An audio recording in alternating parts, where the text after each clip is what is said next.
It's a bye week for the Oklahoma Sooners, but that doesn't mean they can't move up in the polls, right? Hello, I'm Mike Kaler, and from the Dodge Sports Desk, welcome to the Week 4 edition of OU Football with Jake Trotter. The Sooners are coming off a big win over Washington last Saturday in Seattle. Get a nice respite this week. But Jake, that won't keep the national title talk from heating up, so that's our first question. OU moves up from number 3 to number 2, leapfrogging preseason number 1 Georgia. What's the significance of that move in the ratings? I don't think there's really any significance because the AP poll doesn't factor into the national title. That's the BCS rankings. They won't come out for a while. But I think it is a good sign that people are thinking OU might be better than Georgia because it's going to come down to this, I think. I think USC's almost got a cakewalk to the national title game. Oregon's the toughest team they play, and the Ducks are playing their third-string quarterback. They play no other ranked team the rest of the year.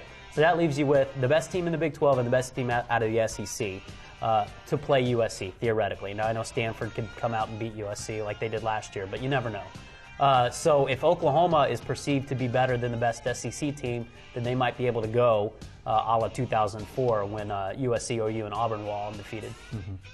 Okay, let's look back at what we've had so far.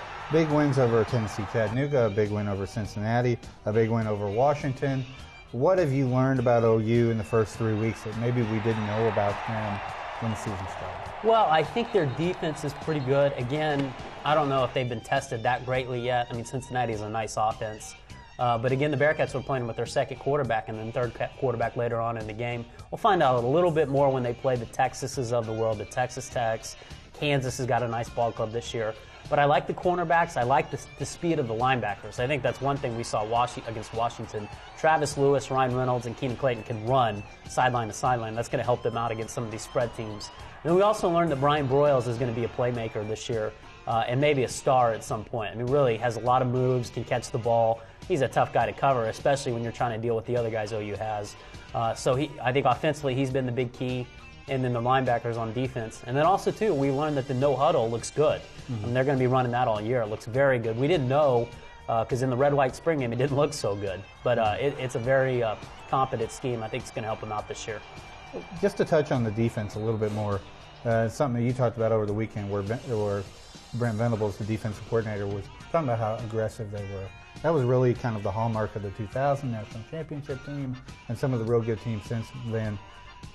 Were you surprised by how much they went after Locker on Saturday and just really how fast and how quick they were getting to the ball? I was a little surprised because I haven't seen them blitz that much since I've been here, and I can't recall really in the last 3 or 4 years them blitzing that much, which means they have confidence in being able to get to the quarterback and they have confidence in their ability to cover man on man, which they did extremely well against Washington. I wouldn't be shocked if they went back to that a lot this year.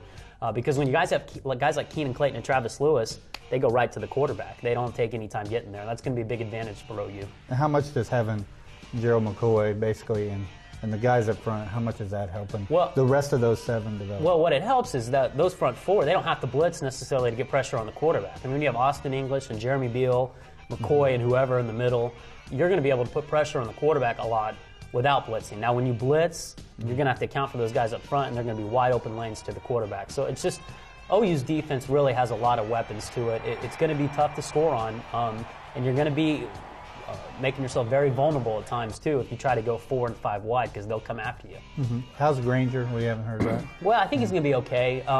If I had to predict, it's a foot injury. If I had to predict, maybe we'll see him back against Texas. There's no reason for him to play against TCU and Baylor if it's more than just a bruise. So if he has like some kind of fracture or sprain, which is what I think it is, then we might see him back for Texas, but not before then. Okay, just to wrap things up, let's kind of look at the national title picture again. Missouri has a big win over Nevada. Some say maybe they're running it up a little bit. Are those two teams, is OU and Missouri just destined to meet in that Big 12 title game if all things kind of fall how they're supposed to? You would think. But again, OU's got to beat Texas. They got to beat Texas Tech. Missouri's going to have to beat Kansas and maybe either, Kansas LSU. State or Nebraska or Colorado. Mm-hmm. I mean, the Big 12 North is overall top to bottom better this year, and I think the South is about as good as it's been maybe lately too, with the emergence of Texas Tech. Oklahoma State looks really good. A&M's terrible, but Baylor's better than they've been in the past. So, but clearly Oklahoma and Missouri look like the cream of the crop in each division. And then that goes back to what you were talking about before, where it's almost as, if things hold the form, it's almost a semifinal in the Big 12 championship game if you have a top 5 OU team and the top 10 Missouri team meeting, and then whatever goes on in the SEC championship. Right. Well, it'll probably be a top 5 OU and a top 5 Missouri if it indeed turns out to be a semifinal, because I think both teams will need to be undefeated to get to the national championship game. I don't think it's going to be like last year where you got, a 2-loss team, and that's simply because USC is so dominant right now, and in a conference that really doesn't have anyone who can challenge them. There's not a Cal or an Arizona State or even Oregon when they've been good with Dennis Dixon to really challenge USC. They're clearly better than anyone else in the league.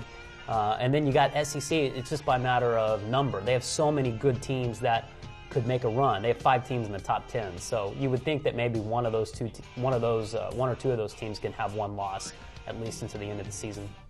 Alrighty, we'll keep talking about this for the rest of the year, that's for sure. After the bye week, OU returns home for a game against TCU a week from Saturday. Jake will be there for a live pregame from Campus Corner. Friday, also look for a new edition of Bedlam Nation Conversation here on newsok.com. Until then, stick with the best coverage team in the state at newsok.com, newsok.tv, and every day in the Oklahoma.